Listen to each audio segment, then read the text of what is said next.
তো গাইস, সবার আগে এই ভিডিওটা দেখো, তারপর এর ফানি কমেন্ট গুলো পড়বো। গাইস, শুরু করার আগে আমার একটি প্রশ্ন, সে কি বেডি আক্তার বেটা?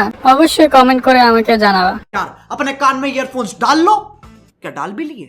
बहुत तेज हो रहा है, बहुत तेज हो रहा सालो। खैर शुरू करते हैं बिना किसी बकचोद। কতগুলো সন্তান আমি জানি না, তবে আমার একটা সন্তান যেন মেয়ে সন্তান হয়। আমার মেয়ে সন্তান খুব পছন্দ। ছেলেদেরকে বাদ দিয়ে দিলেন? হ্যাঁ, না আমার হবে, হয়তো বা পরে হবে, কিন্তু আমি মেয়ে সন্তান খুব তার পছন্দ মানে করি। কয়টা সন্তান নেবেন? আমি কিন্তু বলিনি যে আপনি মেয়ে নেবেন নি ছেলে নেবেন। দুটো। হ্যাঁ, কেন 4-5টি নয় কেন? আল্লাহ ভালো বলতে পারবে যে আসলে আমাকে কয় সন্তানের বাবা করবে, এটা তো আমি বলতে পারবো না। আপনার ইচ্ছা শক্তি তো থাকতে হবে। ইচ্ছা সত্যি আমার দুটো সন্তানই যথেষ্ট, এত পালতে পারবো না বাবা। আচ্ছা সুযোগ কম। আচ্ছা, অ্যাড লোক বাঁচবো কয়দিন বলেন? तो चलिए शुरू करते हैं। বাবা না হতে পারলেও মা হওয়ার সম্ভাবনা আছে। এই আপুটা বেশ সুন্দর। ভুল করে বলে ফেলছে, আসলে মা হতে চায় উনি, আমি শুধরে দিলাম।